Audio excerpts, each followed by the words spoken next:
আসসালামু আলাইকুম রহমতুল্লাহি ওবরাকাতুহ। আলহামদুলিল্লাহি ওয়াহদা ওয়াসসালাতু ওয়াসসালামু আলা মান লা নাবিয়্যা বা'দা ওয়া আলা আলিহি ওয়া সাহবিহি ওয়া মাওয়ালা।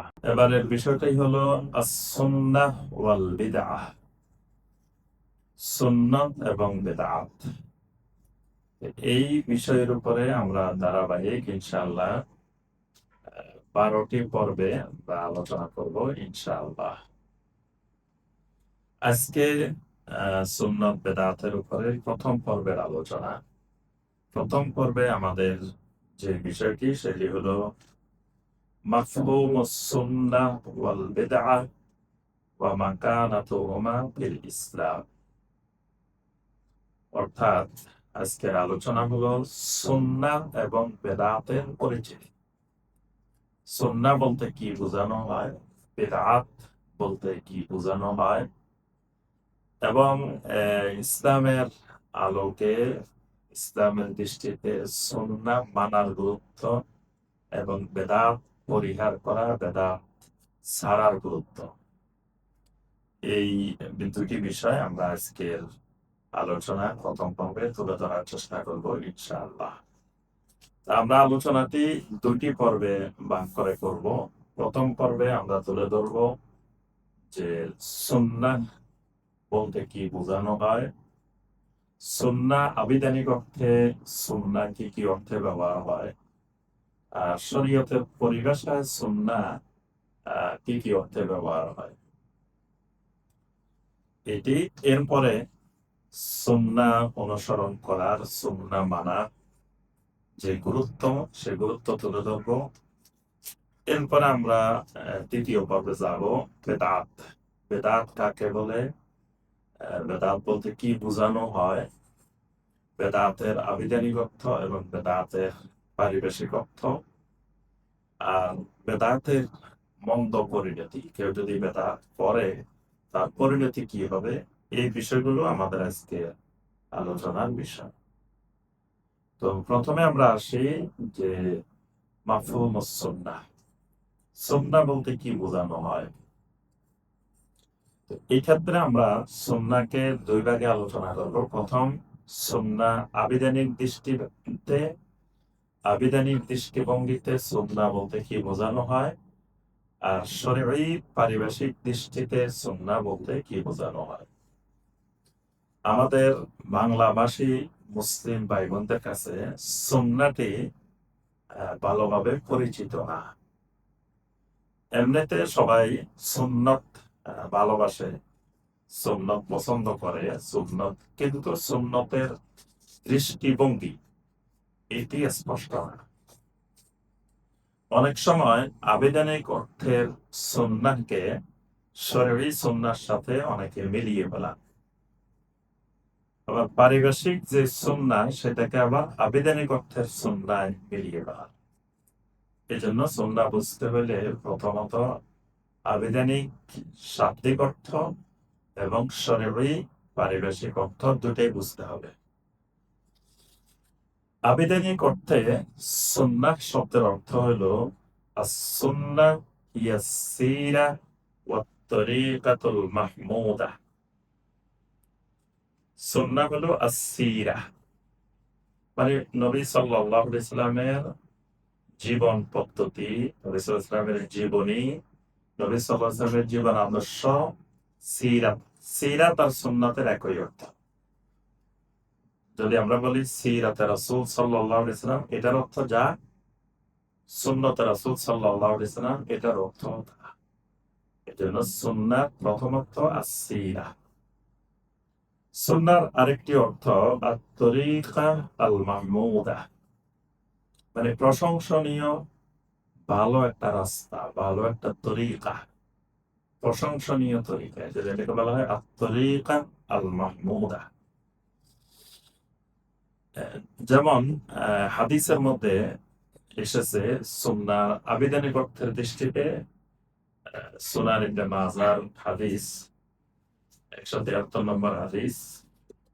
এই হাদিসটির মধ্যে সুন্নাহর আবিধানিক অর্থ, যেটি আমরা বললাম as-সিরাহ, তরিকা, এই আবু জুহাইফা রাদিয়াল্লাহু তাআলা আনহু থেকে বর্ণিত, তিনি বলেন রাসূলুল্লাহ সাল্লাল্লাহু আলাইহি ওয়াসাল্লাম ইরশাদ করেছেন, মান সান্না সুন্নাতান হাসানাতান মান সান্না সুন্নাতান হাসানাতান, যে ব্যক্তি একটি সুন্দর সুন্নাহ প্রচলন করল। এখানে নবী সাল্লাল্লাহু আলাইহি ওয়াসাল্লাম এই সুন্নাহ শব্দটিকে শাব্দিক অর্থে ব্যবহার করছেন, সুন্নতে হাসানা, যে ব্যক্তি একটা সুন্দর পদ্ধতি চালু করলো, ফাউমিলা বিহা বাদাহু, পরবর্তী যুগের লোকেরা সেই অনুযায়ী আমল করলো, তার এই দেখানো রাস্তায় তারা আমল করলো, কান আলাহু আজরুহু ওয়া মিসলু উজুরিহিম, এই ব্যক্তির আমলনামায় তার নিজে যেটা করেছে তার সওয়াব, এবং যারা তাকে অনুসরণ করে এই আমলটি করবে তাদের উজরত আল্লাহ পাক তার আমলনামায় দিয়ে দিবেন। সুবহানাল্লাহ। মিন গাইরে আইয়ান কুসা মিন উজুরিহিম শাইয়া, তবে পরবর্তীরা যে আমল করবে তাদের আমল থেকে কোনো কিছু কমতি করা হবে না, তাদের সওয়াব তাদেরকে পরিপূর্ণ দেওয়া হবে।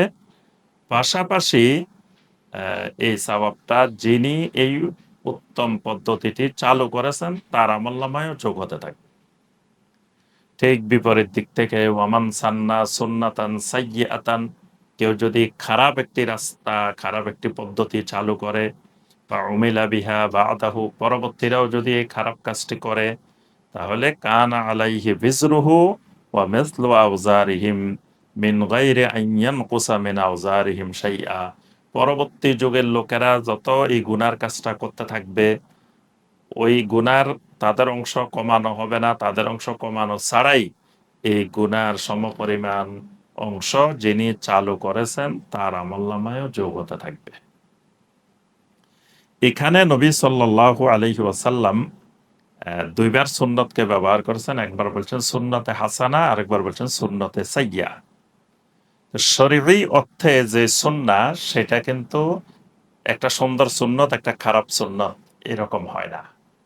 শরীয়তের ভাষায় যে সুন্নত এটা অবশ্যই হাসানা, অবশ্যই মাহমুদা, কিন্তু এখানে নবী সাল্লাল্লাহু আলাইহি ওয়াসাল্লাম একটা সুন্নতে হাসানা একটা সুন্নতে সাইয়্যা, এটা বলে নবী সাল্লাল্লাহু আলাইহি ওয়াসাল্লাম বোঝাতে চেয়েছেন শাব্দিক অর্থে যে একটা সুন্দর পদ্ধতি একটা খারাপ পদ্ধতি।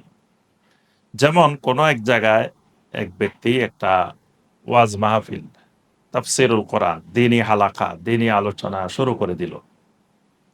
এখন পরবর্তীতে লোকেরা আজীবন এখানে সবসময় মাহফিলের আয়োজন করেন, সবসময় এখানে এই ভালো কাজটা হালাকা করেন, তাফসির করেন, আলোচনা করেন। তাহলে এই যে চালু করে দিয়েছেন এটা সুন্নতে হাসানা। আবার কোনো এক জায়গায় কোনো এক ব্যক্তি যদি একটা গানের অনুষ্ঠান চালু করে দেন, তো এবং পরবর্তীতে লোকেরা প্রতি বছর এখানে গানের আয়োজন করে, তাহলে এটা সুন্নতে সাইয়্যা, একটা খারাপ সিস্টেম, খারাপ পদ্ধতি। তাহলে এই হাদিসে আমরা যেটি পাই সেটি হলো সুন্নতের আবিধানিক অর্থ হলো যে কোনো পদ্ধতি, যে কোনো তরিকা, যে কোনো রাস্তা, এটাকে আবিধানিক অর্থে সুন্নত বলা হয়। কোরআনে কারিমে আল্লাহ পাক সুন্নত শব্দটা অনেক জায়গায় ব্যবহার করেছেন। সূরা আল ইসরার ৭৭ নম্বর আয়াত আল্লাহ পাক বলেন, সুন্নাতা মান কাদ আরসালনা ক্বাবলাকা মির রুসুলিনা ওয়ালা তাজিদু লিসুন্নাতিনা তাহবিলা, যে আমি আপনার আগে যত রাসূল পাঠিয়েছিলাম সমস্ত রাসূলদের ব্যাপারে আমার একটা সুন্নত আছে, আর আমার সুন্নতের কখনো পরিবর্তন হয় না। তো এখানে আল্লাহ রাব্বুল আলামিন সুন্নাহকে আল্লাহর সাথে সম্পৃক্ত করেছে। এই সুন্নাহ মানেও পদ্ধতি, মানে আল্লাহ সুবহানাহু ওয়া তাআলা পৃথিবীতে প্রত্যেকটি কাজ একটা পদ্ধতিতে করেন। আল্লাহর জন্য এই পদ্ধতি মানা জরুরি না, কিন্তু আল্লাহ রাব্বুল আলামিন নিজে এই পদ্ধতিটা আল্লাহ পাক নিজেই নিজের জন্য নির্ধারণ করে রেখেছেন। যেমন আমরা দেখি বৃষ্টি হতে গেলে আগে মেঘমালা আসে, তো মেঘ ছাড়াও আল্লাহ রাব্বুল আলামিন চাইলে বৃষ্টি দিতে পারেন, কিন্তু রাব্বুল আলামিনের সুন্নাহ যে এটা এইভাবে দেন, মেঘের মাধ্যমে দেন। ঠিক এইভাবে বিভিন্ন কাজ আল্লাহ রাব্বুল আলামিন এক একটা পদ্ধতি দিতেন, এটাকে বলা হয় আল্লাহর সুন্নাহ। তাহলে আমরা যে বিষয়টি পেলাম যে সুন্নাহর আবিধানিক অর্থ। এবার আসি আমরা সুন্নাহর পারিভাষিক অর্থ, শরঈ অর্থ। শরঈ দৃষ্টিতে সুন্নাহ কাকে বলে? শরীয়ী দৃষ্টিতে সুন্নাহটা বিভিন্ন অর্থে ব্যবহার হয়। এক এক সাবজেক্টে এক এক অর্থে শরীয়ী দৃষ্টিভঙ্গিতে সুন্নাহ ব্যবহার হয়। মানে যখন এটা আকীদার সাবজেক্টে সুন্নাহ আলোচনা হবে তখন এটা হবে একটা। যখন এটা উসুলে ফিকহে যাবে তখন এটার অর্থ হবে আরেকটা। তারপরে আপনার যখন এটা উসুলে হাদিসের মধ্যে আলোচনা হবে তখন এটার অর্থ হবে আরেকটা। তাহলে বোঝা যায় যে সুন্নাহটা শরীয়তের দৃষ্টিতে অনেকগুলো অর্থে ব্যবহার হয়। এখন দেখতে হবে যে আমি যে সুন্নাহটা ব্যবহার করতেছি এটা কোন দৃষ্টিভঙ্গি, কোন সাবজেক্টের সুন্নাহ। এটা না বোঝার কারণে আমাদের সমাজে অনেকেই সুন্নাহর গুরুত্ব উপলব্ধি করতে পারে না। অনেক মানুষ দাড়ি রাখে না, তো জিজ্ঞাসা করলে কেন রাখেন না, বলে যে এটা একটা সুন্নত। তো কত সুন্নত পালন করি না, তো এটাও একটা সুন্নত, এরকম পালন করি না। কিন্তু সে বুঝে নাই যে এই সুন্নাতটা তো হাদিসের ভাষায় সুন্নত না।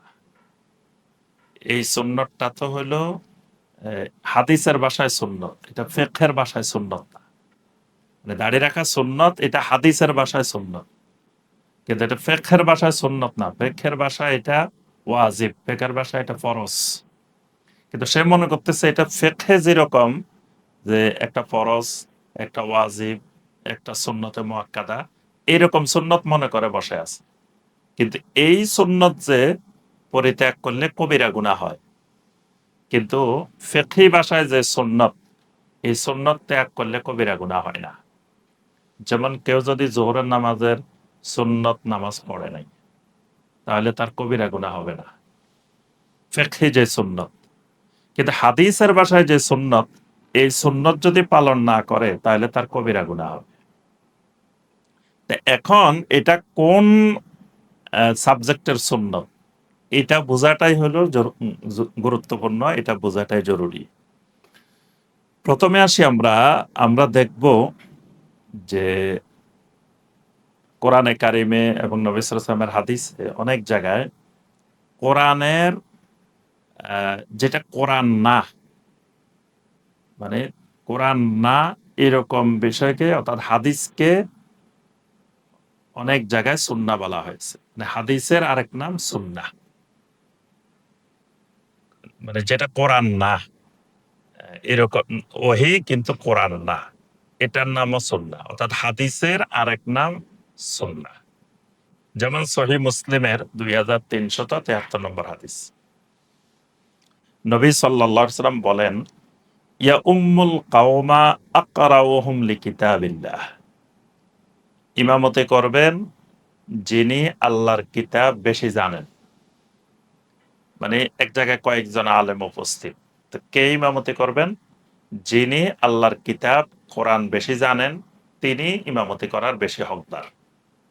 ফাইন কানু ফিল কিরাআতি সাওয়াআন ফাআলামুহুম বিসসুন্নাহ। নবী সাল্লাল্লাহু আলাইহি ওয়াসাল্লাম বলেন, এখন সবাই কোরআন ভালো জানে, সবাই কোরআনের তাফসীর ভালো জানে, কোরআনের ভালো জ্ঞান আছে, এই ক্ষেত্রে সবাই সমান। তাহলে এরপরে ইমামতের জন্য অধিক হকদার কে? ফাআলামুহুম বিসসুন্নাহ, যিনি সুন্নাহ বেশি জানেন তিনি ইমামতি করবেন। তো এখন এখানে যে সুন্নাহ বেশি জানেন বা আলামহুম বিসসুন্নাহ, নবী সাল্লাল্লাহু আলাইহি ওয়াসাল্লাম বলছেন এই সুন্নাহ মানে হাদিস, কিতাবুল্লাহর পরে সুন্নাহর কথা বলছেন। এরকম নবী সাল্লাল্লাহু আলাইহি ওয়াসাল্লামের অনেকগুলো হাদিসের মধ্যে আছে যে আমি তোমাদের কাছে দুটি জিনিস রেখে যাচ্ছি, লান তাদিল্লু মা ইন তাসামতুম বিহিমা মা ইন তামাসসাকতুম বিহিমা কিতাবাল্লাহি ওয়া সুন্নাতা নাবিয়্যিহি। এখানে সুন্নাতা নাবিয়্যিহি মানে হাদিস। তাহলে পারিভাষিক অর্থে হাদিসের আরেক নাম সুন্নাহ, হাদিসকে সুন্নাহ বলা হয়। আবার বেদাতের বিপরীত যে বিষয়টা, সেটাকেও সুন্নাহ বলা হয়। এটা হলো আকীদার দৃষ্টিভঙ্গিতে, মানে আকীদার সাবজেক্টে নবী সাল্লাল্লাহু আলাইহি সাল্লাম এবং সাহাবায়ে কেরামের যে আকীদা, যে পদ্ধতি, এটার নাম সুন্নাহ। এটার বিপরীত করলে এটার নাম বেদাহ। যেমন আমরা বলি যে আহলুস সুন্নাহ, এই আহলুস সুন্নাহ মানে যে উনি বেদাতি না। যদি তিনি আহলুস সুন্নাহ না হন তাহলে তিনি আহলুল বেদাহ। আচ্ছা, ফকিহদের দৃষ্টিতে সুন্নাহ কোনটা? ফকিহদের দৃষ্টিতে সুন্নাহ হলো কুল্লু মা সাবাতা ফি'লাহা আনিন নবী সাল্লাল্লাহু আলাইহি ওয়াসাল্লাম মিম্মা লাম ইয়াকুন ফারদান ওয়ালা ওয়াজিবান। ফকিহদের দৃষ্টিতে যেটা ফরজও না, ওয়াজিবও না, কিন্তু নবী সাল্লাল্লাহু আলাইহি সাল্লাম করেছেন মর্মে সাবেত হয়েছে। নবী সাল্লাল্লাহু আলাইহি সাল্লাম করেছেন, কিন্তু এটা ফরজও না, ওয়াজিবও না, তাহলে ফকিহদের দৃষ্টিতে এটাকে বলা হয় সুন্নাহ। আবার আকীদার আরেক নাম সুন্নাহ। আকীদার আরেক নাম সুন্নাহ। যুগে যুগে অনেক আহলুল ইলম আকীদার কিতাব লিখেছেন, কিতাবের নাম সুন্নাহ। যেমন ইমাম আহমদ বিন হাম্বল রাহিমাহুল্লাহ আকীদার কিতাব লিখেছেন, কিতাবের নাম কিতাবুস সুন্নাহ। ইমাম আহমদ বিন হাম্বল রাহিমাহুল্লাহর ছেলে আব্দুল্লাহ বিন আহমদ বিন হাম্বল রাহিমাহুল্লাহ, তিনি কিতাব লিখেছেন, কিতাবের নাম আস-সুন্নাহ।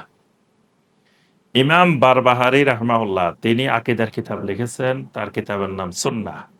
ইমাম বাগাবী রাহমাহুল্লাহ আকীদার কিতাব লিখেছেন, কিতাবের নাম সুন্নাহ। শরিয়ার আরেক নাম সুন্নাহ। শরিয়া মানে সুন্নার এক নাম শরিয়া, শরিয়ার এক নাম সুন্নাহ। যেমন কোরআনে কারিমে সূরা আল জাসিয়ার 18 নম্বর আয়াত আল্লাহ পাক বলছেন, সুম্মা জাআলনাকা আলা শারিআতিম মিনাল আমরি ফাত্তাবিহা ওয়ালা তাত্তাবি আহওয়া আল্লাযীনা লা ইয়ালামুন। আল্লাহ পাক বলেন, সুম্মা জাআলনাকা আলা শারিআতিম মিনাল আমরি, আমি আপনার জন্য একটি শরিআহ নির্ধারণ করে দিয়েছি, ফাত্তাবিহা, আপনি এই শরিয়াকে অনুসরণ করেন, এই শরিয়ার ইত্তেবা করেন। এই আয়াতে কারিমায় শরিয়া বলতে কি বোঝানো হয়েছে, এর তাফসিরে হাসান আল বসরি রাহমাহুল্লাহ, সুফিয়ান সাউরি রাহমাহুল্লাহ তারা বলেন যে এখানে শরিয়া মানে আলা সুন্নাহ। সুম্মা জাআলনাকা আলা শারিআতিম মিনাল আমরি মানে আলা সুন্নাহ। শাইখুল ইসলাম ইমাম ইবনে তাইমিয়া রাহমাহুল্লাহ বলেন, আস-সুন্নাহ হিয়া শরিয়া, মানে সুন্নাহ আর শরিয়া দুটি এক জিনিস, যেটি সুন্নাহ সেটি শরিয়া। তাহলে আমরা পেলাম যে শরিয়াকে, শরিয়ার বিধিবিধান, শরিয়ার আইন কানুন, এটাকেও সুন্নাহ বলা হয়। আবার আপনার উসুলে হাদিসের দৃষ্টিতে সুন্নাহ হলো, মুহাদ্দিসিনদের দৃষ্টিতে সুন্নাহ বলা হয় যে as-sunnah হিয়া কুল্লু মা সাদারা আন রাসূলিল্লাহি সাল্লাল্লাহু আলাইহি ওয়াসাল্লাম মিন গায়রিল কুরআনিল কারীম মিন কাওলিন আও ফি'লিন আও তাকরীরিন আও সীরাতিন আও খালকিন আও শামাইলিন আও আখবারিন আও সিফাতিন খালকিয়াতিন আও খুলুকিয়াতিন। মানে কোরআনে কারীম ছাড়া নবী সাল্লাল্লাহু আলাইহি সাল্লাম থেকে যা কিছু বর্ণিত হয়েছে, রাসূলের কথার মাধ্যমে, রাসূলের কাজের মাধ্যমে, রাসূলের অনুমোদনের মাধ্যমে, রাসূলের সিরাতের মাধ্যমে, রাসূলের শামাইলের মাধ্যমে, রাসূলের বিভিন্ন গুণাবলীর মাধ্যমে, এই সবগুলার নাম সুন্নাহ। মুহাদ্দিসিনদের মতে এই সবগুলাকে বলা হয় সুন্নাহ। আবার উসুলে ফিকহের দৃষ্টিতে সুন্নাহ হলো মা উদিফা ইলান নবী সাল্লাল্লাহু আলাইহি ওয়াসাল্লাম মিন কাওলিন আও ফি'লিন আও তাকরীরিন, অর্থাৎ নবী সাল্লাল্লাহু আলাইহি ওয়াসাল্লামের দিকে যা কিছু সম্পৃক্ত করা হয়, সেটা নবী সাল্লাল্লাহু আলাইহি ওয়াসাল্লামের কথার মাধ্যমে হোক, কাজের মাধ্যমে হোক, অনুমোদনের মাধ্যমে হোক, ফকিহরা এটাকেও সুন্নাহ বলে থাকে। সুন্নাহ, হাদিস, আসার, খবর এগুলাকে অনেক সময় একই অর্থেও ব্যবহার করা হয়, আবার বিভিন্ন সময় বিভিন্ন অন্যান্য অর্থেও এটাকে ব্যবহার করা হয়। তাহলে আমরা প্রাথমিকভাবে বুঝলাম সুন্নাহ বলতে কি বোঝানো হয়, সুন্নাহ কি। আমাদের ধারাবাহিক যে আলোচনা, যে সুন্নাহ এবং বেদাত, এখানে সুন্নাহ বলতে আমরা বুঝাবো মূলত মানে যেটা বেদাতের বিপরীত, অর্থাৎ যে আকীদা এবং যে আমল। আমাদের এখানে বিষয়টা হবে আকীদা এবং আমল। নবী সাল্লাল্লাহু আলাইহি ওয়াসাল্লাম এবং সাহাবায়ে কেরাম তারা যেভাবে আকীদাটা পোষণ করেছেন, আমলটা যে পদ্ধতিতে যেভাবে করেছেন, এটার নাম সুন্নাহ। এটার বিপরীত করলে এটার নাম হবে বেদাহ। এটাই হলো আমাদের আলোচনার মূল, সুন্নাহ এবং বেদাত। তাহলে আমাদের এখানে সুন্নাহ বলতে আমরা যেটা বুঝবো সেটা হলো বেদাতের বিপরীতটাই। আর নবী সাল্লাল্লাহু আলাইহি সাল্লামের আকীদা এবং আমল, সাহাবায়ে কেরামের আকীদা এবং আমল, এটা আমাদের সুন্নাহ হিসাবে আলোচ্য বিষয়। এবার আসি আমরা যে এই সুন্নাহ মানার গুরুত্ব কতটুকু। নবী সাল্লাল্লাহু আলাইহি সাল্লাম এবং সাহাবীদের যে সুন্নাহর কথা আমরা বললাম, যে তারা আকীদাটা যেভাবে পোষণ করেছেন এবং যে আমলটা যেভাবে করেছেন, এই সুন্নাহটা মানার গুরুত্ব কতটুকু। প্রথম কথা, সুন্নাহ থেকে বের হয়ে গেলে, সুন্নাহ অনুসরণ না করলে তাকে জাহান্নামে যেতে হবে। মানে সুন্নাহ অনুসরণ ছাড়া জান্নাত পাওয়া যাবে না। জান্নাত পাওয়ার মাধ্যম সুন্নাহর অনুসরণ, আর সুন্নাহ থেকে ব্যতিক্রম করাটাই জাহান্নামে যাওয়ার মাধ্যম। এই কথাটা কোরআনে কারিমে এবং নবী সাল্লাল্লাহু আলাইহি ওয়াসাল্লামের অসংখ্য হাদিসে এই বিষয়টা বারবার এসেছে। আমরা সকলেই একটি হাদিস, সুপরিচিত একটা হাদিস আমরা সকলেই জানি।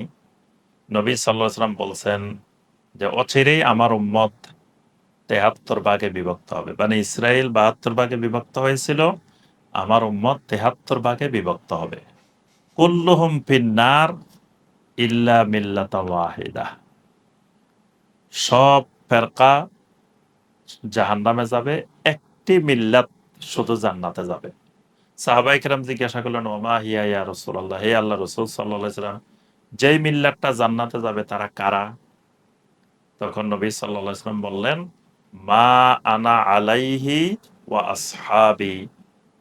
আমি এবং আমার সাহাবীরা যেই মিল্লাতের উপরে আছি।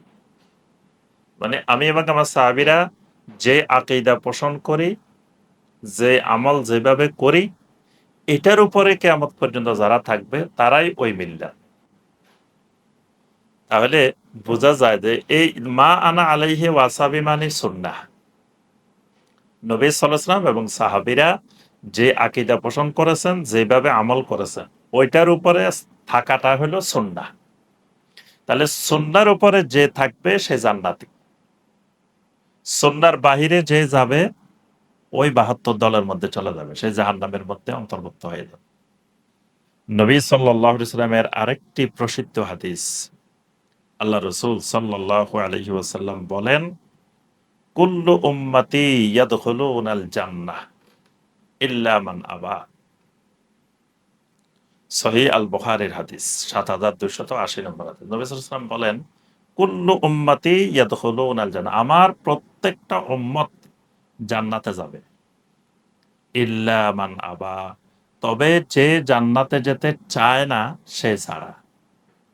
কিলা ওয়া মান ইয়াবা ইয়া রাসূলুল্লাহ, একজন সাহাবী বলে উঠলেন, হে আল্লাহ রাসূল সাল্লাল্লাহু আলাইহি ওয়াসাল্লাম, জান্নাতে যেতে চায় না আবার আপনার কেমন উম্মত? কারণ সবাই তো জান্নাতে যেতে চায়, জান্নাতে যেতে চায় না আবার আপনার উম্মত, এরা কেমন? তখন নবী সাল্লাল্লাহু আলাইহি ওয়াসাল্লাম বললেন, মান আতাআনি দাখালাল জান্নাহ, যে আমার আনুগত্য করবে সে জান্নাতে যাবে। সুবহানাল্লাহ। ওয়া মান আসানি ফাকাদ আবা, যে আমার নাফরমানি করবে, আমার আনুগত্য করবে না, ফাকাদ আবা, সেই জান্নাতে যেতে চায় না। কারণ জান্নাতে যেতে চাইলে সে আমার সুন্নাহর অনুসরণ করতে হতো। সুন্নাহর অনুসরণ করে না মানে তার জান্নাতে যাওয়ার কোনো আগ্রহ নাই, জান্নাতে যাওয়ার ইচ্ছাই নেই। সে চায় না জান্নাতে যেতে। তো সে যখন জান্নাতে যেতে চায় না, তো তাকে আল্লাহ জান্নাতে দিবেন কেন? সে তো নিজে চায় না জান্নাতে যেতে। তাহলে এখানে এই হাদিস দ্বারাও বোঝা যায় যে সুন্নাহ হলো জান্নাতে যাওয়ার মাধ্যম, আর বেদাত হলো জাহান্নামে যাওয়ার মাধ্যম। আরেকটি গুরুত্বপূর্ণ হাদিস, নবী সাল্লাল্লাহু আলাইহি ওয়াসাল্লাম একদিন ওয়াজ করলেন। ইরবাদ ইবনে সারিয়া রাদিয়াল্লাহু তাআলা বলেন, ওয়াআযানা রাসূলুল্লাহ সাল্লাল্লাহু আলাইহি ওয়াসাল্লাম মাউইযাতাম বালীগাতান। নবী সাল্লাল্লাহু আলাইহি ওয়াসাল্লাম একদিন সকালবেলায় আমাদেরকে এমন চমৎকার ওয়াজ করলেন, ওয়াজিলাত মিনহাল কুলুব, আমাদের অন্তরগুলো কেঁপে উঠল নবী সাল্লাল্লাহু আলাইহি ওয়াসাল্লামের আলোচনা শুনে। ওয়াজারাফাত মিনহাল উয়ুন, আমাদের চোখগুলো থেকে ঝরঝর করে পানি পড়া শুরু হয়ে গেল। ফাকুল্না ইয়া রাসূলুল্লাহ, আমরা বলে উঠলাম, হে আল্লাহ রাসূল সাল্লাল্লাহু আলাইহি ওয়াসাল্লাম, কাআন্নাহা মাউইযাতুম মুওয়াদ্দি, আজকে আপনি যে ওয়াজ করলেন আমাদের কাছে মনে হইতেছে এটা আপনার বিদায়ী ওয়াজ, জীবনের মনে হয় শেষ ওয়াজ। ফাআউসিনা, হে আল্লাহ রাসূল সাল্লাল্লাহু আলাইহি ওয়াসাল্লাম, আমাদেরকে একটু ওসিয়ত করেন। তখন আল্লাহ রাসূল সাল্লাল্লাহু আলাইহি ওয়াসাল্লাম বলেন, উসিকুম বিতাকওয়াল্লাহ, আমি তোমাদেরকে ওসিয়ত করতেছি আল্লাহর তাকওয়া, আল্লাহর ভয়ের। ওয়াস-সাম'i ওয়াত-তাআহ ওয়া ইন তাআম্মারা আলাইকুম আবদুন, যদি তোমাদের উপরে কোনো একজন গোলামও আমির নিযুক্ত হয়, তোমরা ওই আমিরের কথা শুনবে, তার আনুগত্য করবে। ওয়া ইন্নাহু মাইয়াইশ মিনকুম বাদি ফাসায়ারা ইখতিলাফান কাসীরা, আমার পরে তোমরা যারা দুনিয়াতে বসবাস করবে অচিরেই অনেক ইখতিলাফ তোমরা দেখতে পাবে। এই ইখতিলাফ মানে হলো মানে নবী সাল্লাল্লাহু আলাইহি ওয়াসাল্লামের সুন্নতের বিপরীত বেদাত। অসংখ্য বেদাত তোমরা দেখতে পাবে।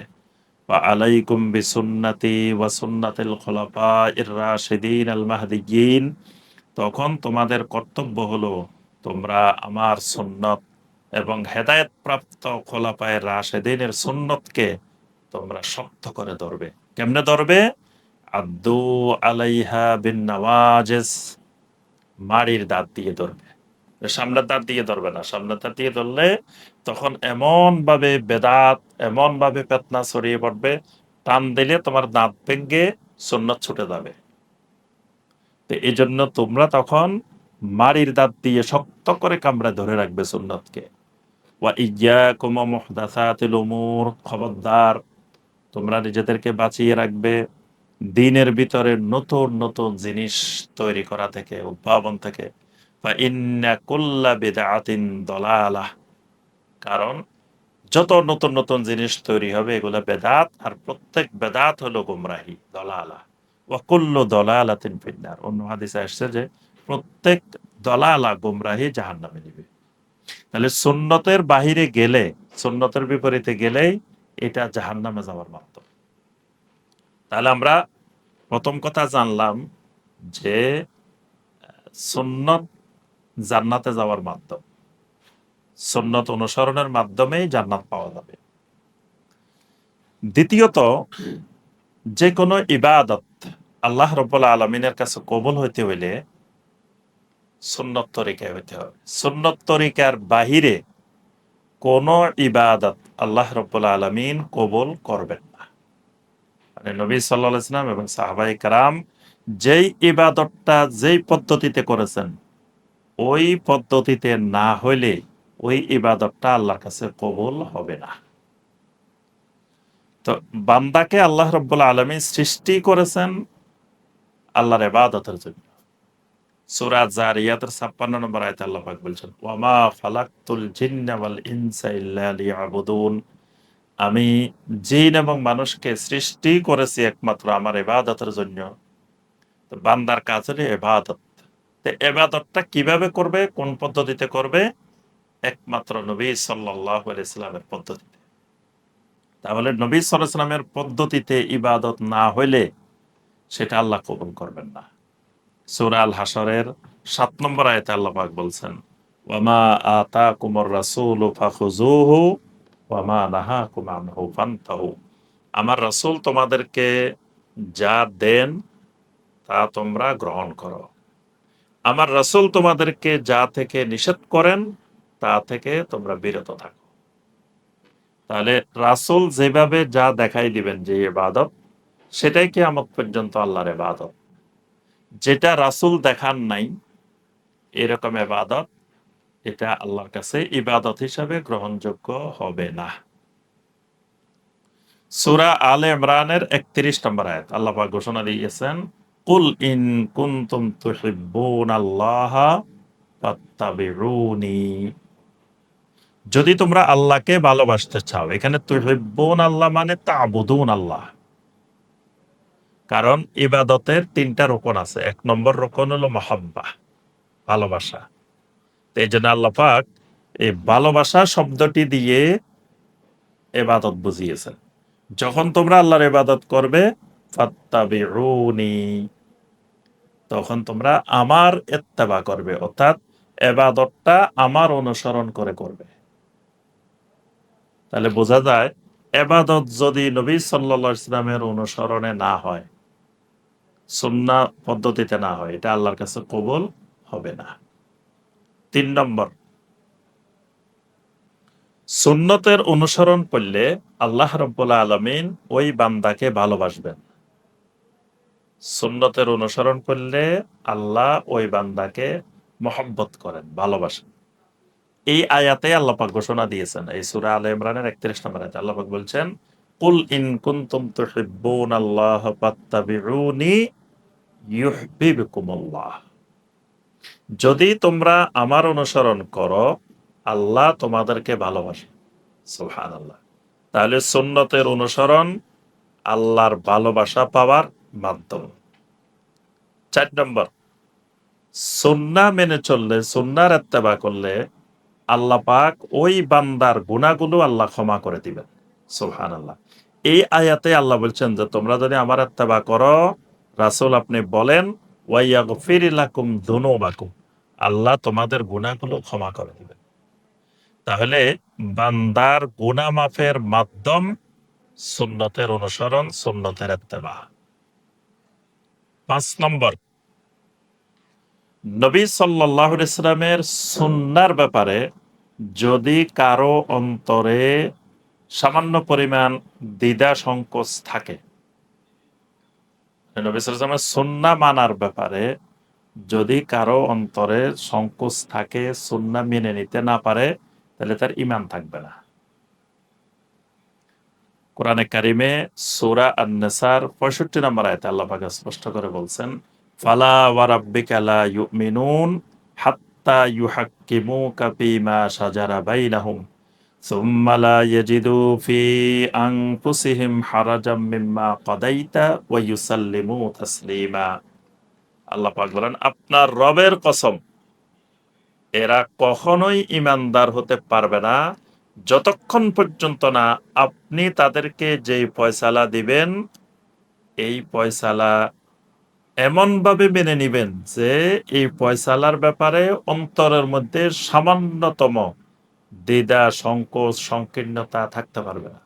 ওয়াইউসাল্লিমু তাসলিমা, এবং আপনার সিদ্ধান্তের সামনে পরিপূর্ণরূপে আত্মসমর্পণ না করা পর্যন্ত এরা ঈমানদার হতে পারবে না।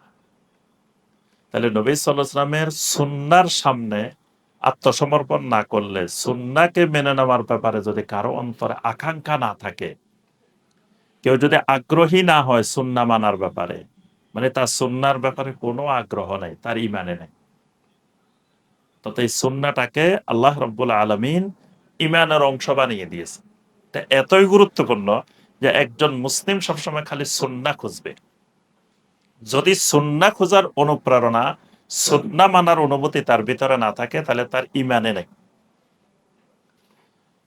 কারণ একজন ব্যক্তি জীবনের যত কাজ করবে, প্রত্যেকটি কাজের ক্ষেত্রে সে একজনকে আদর্শ হিসেবে গ্রহণ করে তার কাজ করবে। পৃথিবীর যে কোনো ক্ষেত্রে, শিক্ষা ক্ষেত্রে, তারপরে অর্থনীতির ক্ষেত্রে, তারপর রাজনীতির ক্ষেত্রে, পারিবারিক ক্ষেত্রে, সব ক্ষেত্রেই মানুষ একজনকে আদর্শ হিসেবে মেনে নিয়েই কাজ করে।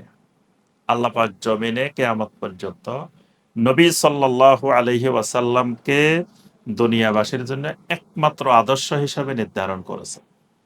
সূরা আল আহজাবের ২১ নম্বর আয়াত আল্লাহ পাক বলছেন, লাকাদ কানা লাকুম ফি রাসূলিল্লাহি উসওয়াতুন হাসানাহ, যে আল্লাহর রাসূলের মধ্যেই তোমাদের জন্য একমাত্র উসওয়ায়ে হাসানাহ। তাহলে নবী সাল্লাল্লাহু আলাইহি সাল্লামের কার্যক্রম জীবনের সকল ক্ষেত্রে বিস্তৃত। জীবনের কোনো এক ক্ষেত্রে যদি রাসূলকে উসওয়ায়ে হাসানা না মানে, তার ঈমান থাকবে না। মানে সব ক্ষেত্রে রাসূলের সুন্নত মানে, কিন্তু অর্থনীতির ক্ষেত্রে গিয়ে বলল যে না, এখানে রাসূলের সুন্নত মানা যাবে না, এখানে আমরা কার্ল মার্কস, লেনিন, অমুক তমুক এদেরগুলা মানতে হবে, বাস তার ঈমান নেই। আবার রাজনীতির ক্ষেত্রে গিয়ে বলল যে না, এখানে উসওয়ায়ে হাসানা রাসূলকে মানা যাবে না, এখানে অন্য কাউকে মানবে, তার ঈমান থাকবে না। আল্লাহ পাক বলছেন সর্বক্ষেত্রে আমার রাসূল হবেন উসওয়াতুন হাসানা। তাহলে ৫ নম্বরে আমরা পেলাম যে নবী সাল্লাল্লাহু আলাইহি ওয়াসাল্লামের সুন্নাহ মানা এটা ঈমানের বহিঃপ্রকাশ, এটা ঈমানের অংশ। ৬ নম্বর, যদি কেউ সুন্নাহ মানতে দ্বিধা সংকোচ করে, সুন্নাহ থেকে দূরে সরে, তাহলে তাকে ফিতনা গ্রাস করবে। ফিতনা গ্রাস করবে মানে শিরিক গ্রাস করবে। সুন্নাহ শিরিকের রক্ষা কবচ। মানে সুন্নাহ মানলে তাকে শিরিক, কুফর, বেদাত এগুলো তাকে গ্রাস করতে পারবে না। এগুলো ফিতনা। কুফরি একটা ফিতনা, শিরিক একটা ফিতনা, বেদাত একটা ফিতনা। তো এই ফিতনাগুলো সুন্নতকে আঁকড়ে ধরলে তাকে এই ফিতনাগুলো গ্রাস করতে পারবে না। সূরা নূরের ৬৩ নম্বর আয়াত আল্লাহ পাক বলছেন, ফালিয়াহদারিল্লাযীনা ইউখালিফুনা আন আমরিহি আন তুসিবাহুম ফিতনা, যারা আমার রাসূলের বিরুদ্ধাচরণ করে তাদের সতর্ক থাকা উচিত, তাদেরকে ফিতনা গ্রাস করবে। মানে রাসূলের মুখালাফাত করলে আল্লাহ পাক নিজেই বলে দিয়েছেন যে তাদেরকে ফিতনা গ্রাস করবে। মানে রাসূলের সুন্নাহ থেকে সরলে, রাসূলের সুন্নাহর মুখালাফাত করলে তাকে কুফরি ধরবে, শিরিক ধরবে, তাকে বেদাত ধরবে। ৭ নম্বর, সুন্নত তরিকায় আমল না হইলে আমল বাতিল হয়ে যায়। সুন্নত তরিকায় আমল না হইলে আমল বাতিল। সূরা মুহাম্মদের ৩৩ নম্বর আয়াত আল্লাহ পাক বলছেন, ইয়া আইয়ুহাল্লাযীনা আমানু আতিউল্লাহ ওয়া আতিউর রাসূলা ওয়া লা তুবতিলু আমালাকুম। আল্লাহ পাক প্রথম বলছেন, হে ঈমানদারেরা, আল্লাহর আনুগত্য করো, রাসূলের আনুগত্য করো। রাসূলের আনুগত্য করে সাথে সাথে আল্লাহ পাক বলছেন, ওয়া লা তুবতিলু আমালাকুম, তোমাদের আমলগুলোকে বাতিল করে দিও না। আমলগুলোকে বাতিল করিও না মানে কি? রাসূলের আনুগত্য না করলে আমল বাতিল হয়ে যাবে। এমনকি আল্লাহ রসুলের সাথে সামান্য রাসূলের আওয়াজের চেয়ে জোরে আওয়াজে কথা বললেও আমল বাতিল হয়ে যায়। মানে আল্লাহ রসুলের হাদিসের চেয়ে কার কণ্ঠ যদি উপরে উঠে যায়, মানে একজন আল্লাহ রসুলের হাদিস বললো, আরেকজন বলে আরে তোমার হাদিস রাখো, সে কুফরি করছে, তার ঈমান চলে গেছে, কারণ সে রাসূলের হাদিসের উপরে তার কণ্ঠ উপরে উঠে গেছে, তার জীবনের সমস্ত আমল নষ্ট হয়ে যাবে। সূরা আল হুজুরাতের প্রথম আয়াতে আল্লাহ পাক বলছেন, আন তাহবাতা আমালুকুম।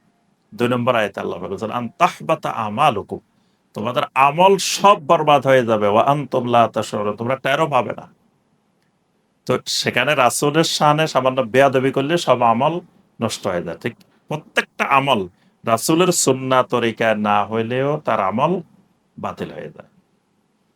৮ নম্বর, কোরআনে কারিমের যেই ব্যাখ্যা আল্লাহ রসুল যে ব্যাখ্যা দিবেন, সাহাবায়ে কেরাম যে ব্যাখ্যা দিবেন, ওই ব্যাখ্যা মেনে নেওয়া ফরজ।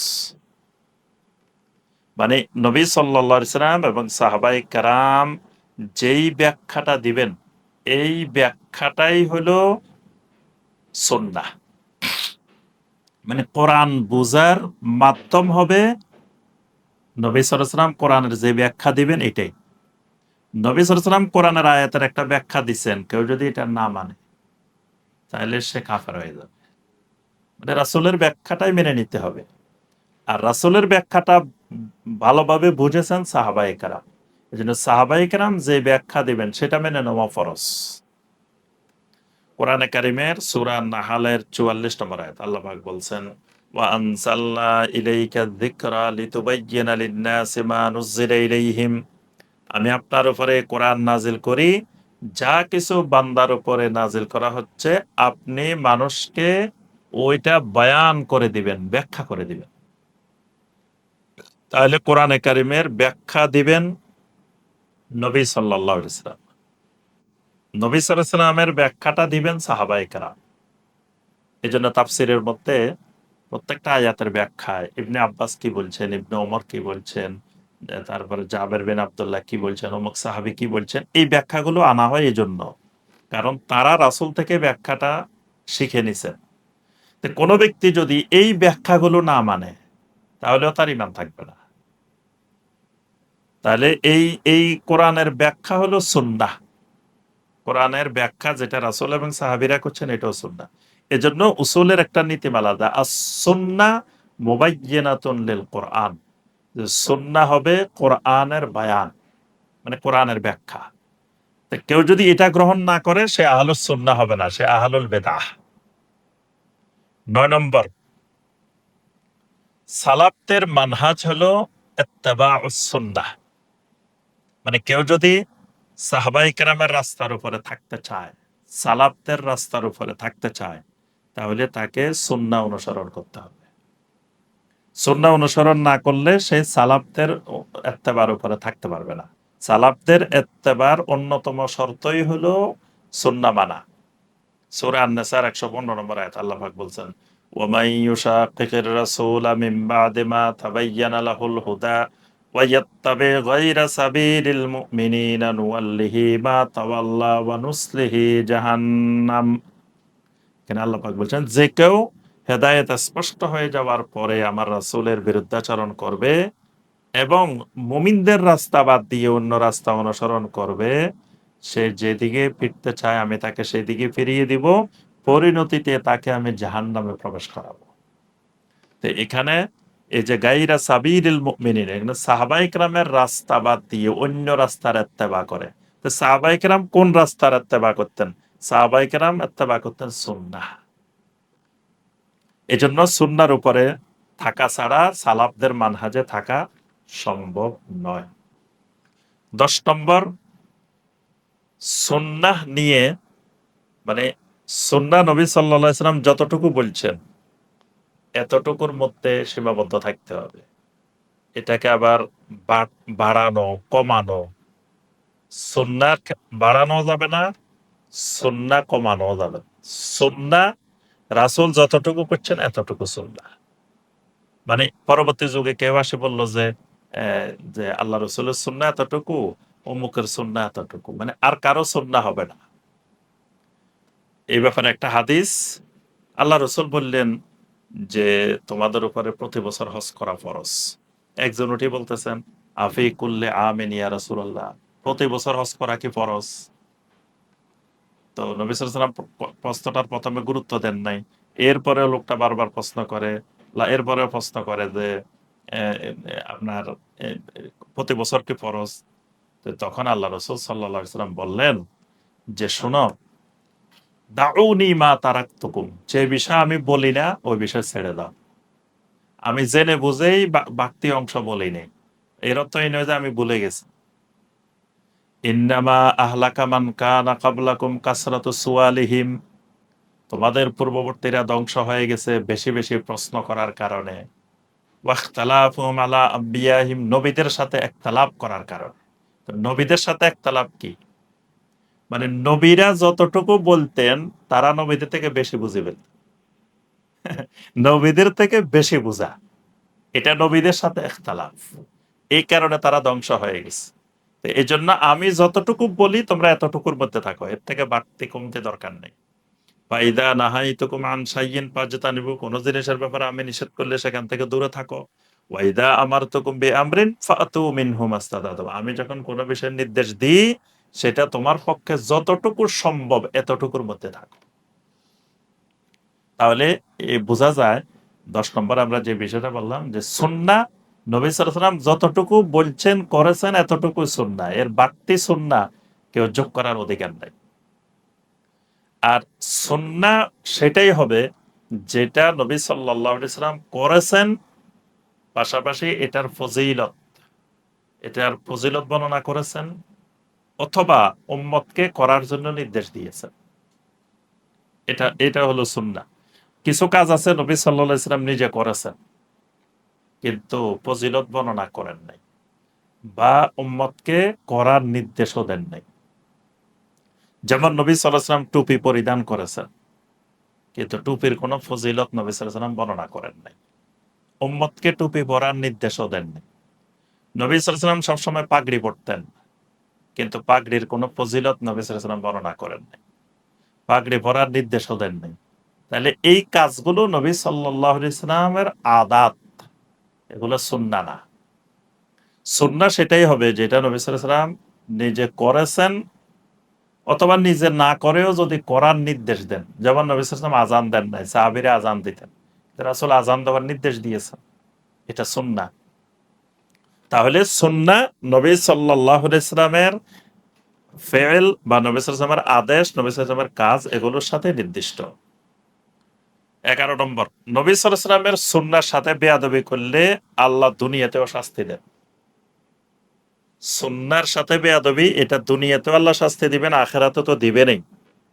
যেমন আমরা দুইটা হাদিস আলোচনা করলে আমরা বুঝতে পারবো যে একটা হাদিসের মধ্যে, সহিহ মুসলিমের হাদিস, নবী সাল্লাল্লাহু আলাইহি সাল্লাম এক ব্যক্তিকে দেখলেন বাম হাত দিয়ে খাইতেছে। নবী সাল্লাল্লাহু আলাইহি সাল্লাম তাকে বললেন, কুল বিয়ামিনিক, ডান হাত দিয়ে খাও। লোকটা অহংকার করে বলতেছে, লা আস্তাতিউ, আমি তো ডান হাত দিয়ে খাইতে পারি না। তার অর্থ এই নয় যে সে খাইতে পারে না, মানে সে অহংকারে বলতেছে আমি ডান হাত দিয়ে খাইতে পারি না। নবী সাল্লাল্লাহু আলাইহি সাল্লাম বললেন, লা ইস্তাতা'তা, ঠিক আছে তুমি পারিও না।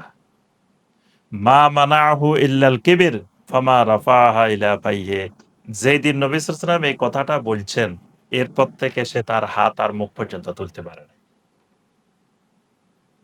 সে নবী সাল্লাল্লাহু আলাইহি সাল্লামের নির্দেশ মানে নাই, বেয়াদবি করছে, অহংকার করছে।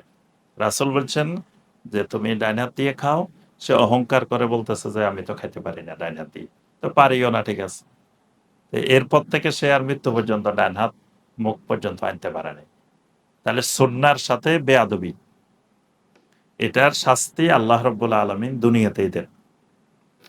নবী সাল্লাল্লাহু আলাইহি সাল্লাম কাতা সোজা করার জন্য যখন বলতেন, তখন নবী সাল্লাল্লাহু আলাইহি সাল্লাম একটা কথা বলতেন যে লা তুসাউউন্না সুফুফাকুম আও লা ইউখালিফান্নাল্লাহু বাইনা ওজুহিকুম, তোমরা অবশ্যই কাতা সোজা করো, না হয় আল্লাহ তোমাদের চেহারার মধ্যে বিরোধ সৃষ্টি করে দিবেন। মানে কাতার সোজা না করলে আল্লাহ শাস্তিটা তোমাদেরকে দুনিয়াতেও দিবেন। দুনিয়াতে কি দিবেন? এক কাতারে নামাজ পড়বা, কিন্তু একজন আরেকজনের সাথে মহব্বত থাকবে না। এই পাশে একজনের সাথে একজনের নামাজ পড়তেছে, কেন এ মনে করে এ মুসলমান না, এর সাথে নামাজ পড়তেছে, এ মনে করতেছে এ মুসলমান না, মানে দুজন একসাথে নামাজ পড়তেছে। অর্থাৎ কাতার সোজা নাই। কাতার সোজা না করলে আল্লাহ পাক দুনিয়াতে শাস্তি দিবেন, তাদের মধ্যে আল্লাহ মতবিরোধ তৈরি করে দিবেন, ঐক্য, ভালোবাসা, মহব্বত এটা উঠে যাবে। এরকম অনেকগুলো হাদিস আছে যার দ্বারা বোঝা যায় যে সুন্নাহ না মানলে, সুন্নাহর ইত্তেবা না করলে আল্লাহ পাক দুনিয়াতেও শাস্তি দিবে। তো সুন্নাহ মানার আরো অনেক গুরুত্ব, আমরা আর বিস্তারিত ওইদিকে যাচ্ছি না। যুগে যুগে সমস্ত আইম্মায়ে কেরাম তাদের অনুসারীদেরকে সবসময় সুন্নাহ মানার প্রতি গুরুত্ব দিয়েছেন। ইমাম আবু হানিফা রাহিমাহুল্লাহ তিনি স্পষ্ট করে বলছেন যে ইজা কুলতু কাওলান ওয়া কিতাবুল্লাহি ইউখালিফু, যদি আমি এমন কোনো কথা বলি যেই কথা আল্লাহর কিতাবের খেলাফ, উতরুকু বিকিতাবিল্লাহ, তখন তোমরা আমার কথা বাদ দাও, আল্লাহর কিতাবকে গ্রহণ করো। যদি এমন কোনো কথা বলি যেটা আল্লাহ রসুলের সুন্নাহর খেলাফ, উতরুকু কাউলি বেখাবরে রাসূলিল্লাহ সাল্লাল্লাহু আলাইহি ওয়াসাল্লাম, তাহলে রাসূলের কথাকে গ্রহণ করো, আমার কথাকে বাদ দাও। ঠিক সাহাবায়ে কেরামের কোনো কথার খেলাফ যদি আমার কথা হয়, তাহলে আমার কথা বাদ দাও, সাহাবায়ে কেরামের কথা গ্রহণ করো। এটা ইমাম আবু হানিফা রাহিমাহুল্লাহর কথা। ইকদুল জিদ এই কিতাবের মধ্যে এই বর্ণনা এসেছে, আরো অনেক কিতাবে এসেছে। ইমাম আবু হানিফা রাহিমাহুল্লাহ সবসময় বলতেন যে ইজা সাহহাল হাদিসু ফাহুয়া মাযহাবি। কোন হাদিস যদি সহি তোমাদের কাছে পাও সেটাই আমার মাযহাব, সেটাই আমার মত। অর্থাৎ কোন ইমাম কোনদিন সুন্নাহর বিপরীতে অবস্থান গ্রহণ করেননি। প্রত্যেক ইমামই সুন্নাহর পক্ষে ছিলেন, সুন্নাহর অনুসারী ছিলেন। ইমাম মালিক রাহিমাহুল্লাহ নবী সাল্লাল্লাহু আলাইহি ওয়াসাল্লামের কবরের সামনে দিয়ে যাওয়ার সময় মসজিদে নববীর মুসল্লিদেরকে, সমগ্র বিশ্বের মুসলিমদেরকে ইমাম মালিক বলতেন, ইন্নামা আনা বাশার উখতি ওয়া উসিব। আমি একজন মানুষ, আমি ভুলও করতে পারি, শুদ্ধও করতে পারি। ফানজুরু ফি রাই। আমি কোন শরঈ ব্যাপারে মত দিলে তখন ফাকুল্লু মা ওয়াফাকাল কিতাব ওয়াস সুন্নাহ ফাখুযুহু। যদি আমার কথা আল্লাহর কিতাব এবং সুন্নাহর মুওয়াফিক হয় তাহলে তোমরা গ্রহণ করবে, যদি না হয় ফাতরুকুহু, আমার কথা বাদ দিবে, আমার কথা ছেড়ে দাও। আর একটা কথা তিনি বলতেন যে আল্লাহর জমিনে যতজন আছে প্রত্যেকের কথা কুল্লু ইউখাযু ওয়া ইউরাদ্দু। দুনিয়ার যত মানুষ আছে প্রত্যেকের কথা গ্রহণও করা যায়, প্রত্যাখ্যানও করা যায়, কোনো অসুবিধা নেই।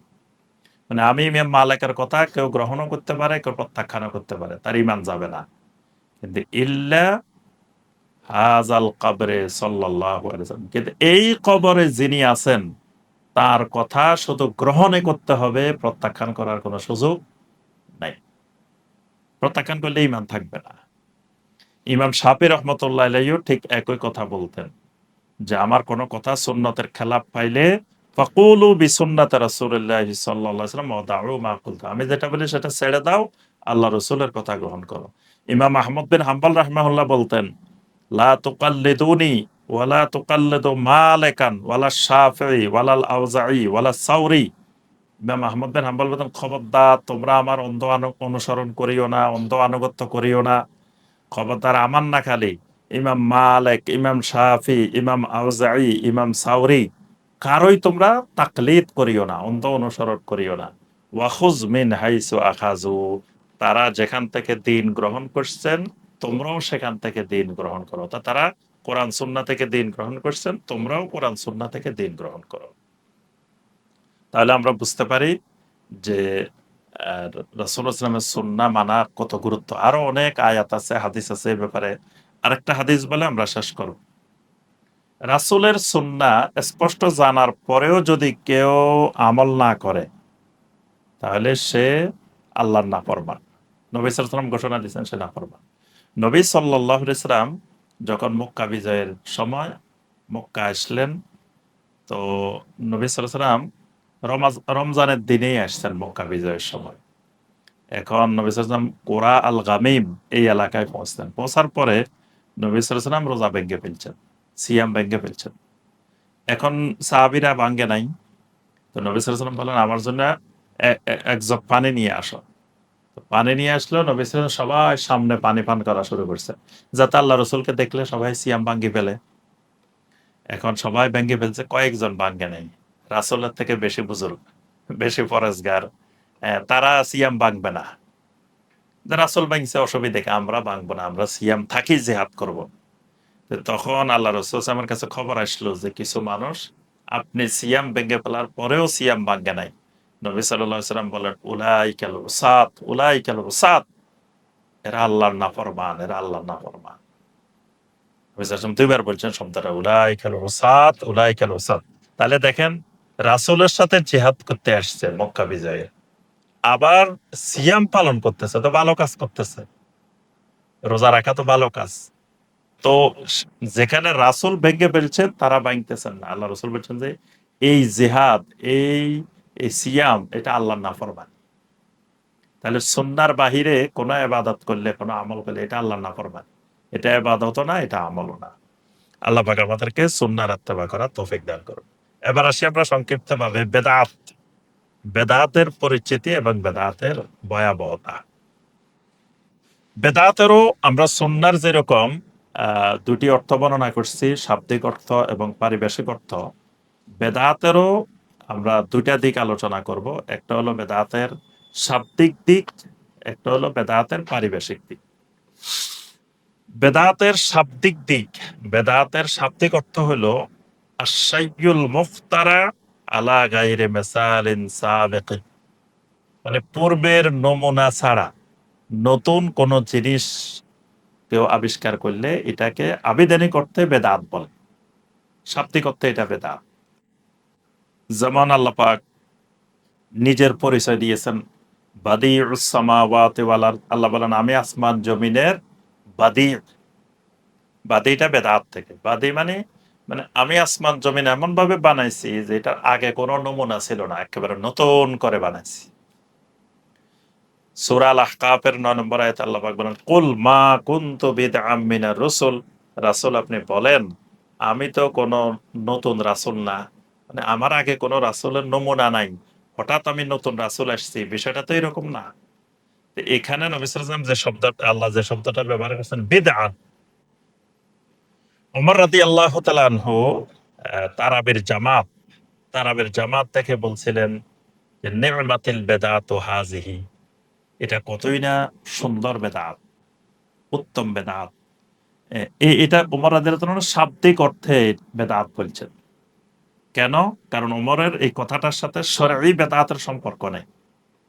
কারণ তারাবি নবী সাল্লাল্লাহু আলাইহি ওয়াসাল্লাম নিজেই পড়েছেন, এটা হাদিস দ্বারা প্রমাণিত। তাহলে ওমর তারাবি নতুন করে চালু করেন নাই। দ্বিতীয় বিষয়, নবী সাল্লাল্লাহু আলাইহি ওয়াসাল্লাম তারাবি জামাতেও পড়ছেন, এটাও রাসূলের থেকে সহিহ হাদিস দ্বারা প্রমাণিত। তাহলে তারাবি জামাত এটাও ওমর নতুন চালু করেন নাই। তো ওমর এখানে বেদাতের কি দেখছেন? দেখেছেন যে নবী সাল্লাল্লাহু আলাইহি ওয়াসাল্লাম থাকাকালীন তারাবির নামাজটা ফরজ হয়ে যাবে, এই আশঙ্কায় নবী সাল্লাল্লাহু আলাইহি ওয়াসাল্লাম কন্টিনিউ জামাত করেন নাই। নবী সাল্লাল্লাহু আলাইহি ওয়াসাল্লাম কন্টিনিউ পড়েছেন কিন্তু জামাত করেন নাই, জামাত ছেড়ে দিছেন। এখন রাসূল নাই, এখন আর ফরজ হওয়ার সম্ভাবনা নাই। ওমর রাদিয়াল্লাহু তাআলা আনহু এখন জামাতটা কন্টিনিউ করে দিছেন। এটাকে শাব্দিক অর্থে ওমর বলছেন নি'মাতিল বিদআতু হাযিহি। তো এখানে বেদাতটা শাব্দিক অর্থে ব্যবহার হয়েছে। শরীয়তের পরিভাষায় বেদাত কাকে বলে? শরীয়তের পরিভাষায় বেদাত হলো, শাইখ উসাইমিন রাহিমাহুল্লাহ বেদাতের সংজ্ঞাটা দিয়েছেন এইভাবে যে আল বেদাতু মা উহদিসা ফিদ্দীন আলা খেলাফে মা কানা আলাইহিন নাবিয়্যু সাল্লাল্লাহু আলাইহি ওয়াসাল্লাম ওয়া আসহাবুহু মিন আকিদাতিন আও আমালিন। শাইখ উসাইমিন রাহিমাহুল্লাহ তিনি বেদাতের সংজ্ঞায় বলেন যে বেদাত হলো মা উহদিসা মিন আকিদাতিন আও আমালিন, মানে কোনো আকিদার ক্ষেত্রে অথবা কোনো আমলের ক্ষেত্রে নতুন যদি কোনো কিছু চালু করা হয়, সেটা আকিদার ক্ষেত্রে হইতে হবে অথবা আমলের ক্ষেত্রে হইতে হবে। তো এখানে এই নতুন হইলে যে সব জিনিস বেদাত তা না।